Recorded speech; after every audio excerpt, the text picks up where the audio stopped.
Hi guys, welcome to Neha's kitchen. இன்னைக்கு நம்ம பார்க்க போகிறது பன் எப்படி செய்யறதுன்னு பார்க்கலாமா? ஃபர்ஸ்ட் ஒரு பிளேட்டில் நல்லா ஈஸ்ட் போட்டுட்டு அது கூட மைதாவும் ஆட் பண்ணிவிட்டு அது கூட சுகரும் ஆட் பண்ணிவிட்டு ஒரு குழி வந்து ரெடி பண்ணிவிட்டு அதில் தண்ணி ஊற்றிக்கோங்க. ஊற்றிட்டு நல்லா பிசைங்க.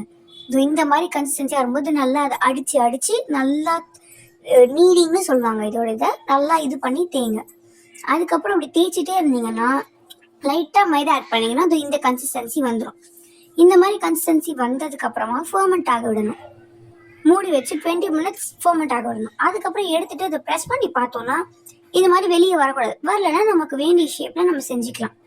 இப்போ வந்துட்டு நமக்கு வேண்டிய ஷேப்பை நம்ம ரெடி பண்ணிக்கலாம். ரவுண்டாக இருக்கலாம், இல்லைனா ஃப்ளவர் ஷேப்பாக இருக்கலாம், இல்லைனா ஹார்டின் ஷேப்பாக இருக்கலாம். ஏதோ ஒரு ஷேப், அது என்ன ஷேப்போ உங்களுக்கு பிடிச்ச ஷேப்பை நம்ம ரெடி பண்ணிவிட்டு செகண்ட் ஃபர்மெண்டேஷனில் வைக்கணும். அது வந்துட்டு நம்ம ஒரு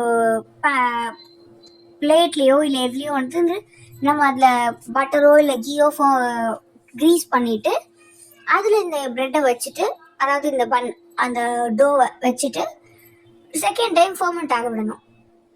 செகண்ட் ஃபர்மெண்டேஷன் ஒரு 15 to 20 மினிட்ஸ் ஆனதுக்கப்புறமா அது மேலே பட்டர் இல்லை மில்க் இல்லை எக், வெஜ்ஜாக வேணும்னா பட்டர் அண்ட் மில்க், நான்வெஜ்ஜாக கூட ஓகே அப்படின்னா எக் ஆட் பண்ணிவிட்டு இது பண்ணிவிட்டு 15 மினிட்ஸ் ப்ரீ ஹீட் பண்ண அவன் இருந்தால் அவன் இல்லைனா இட்லி பாத்திரத்தில் வச்சுட்டு 20 மினிட்ஸ் பேக் பண்ணி எடுக்கணும்.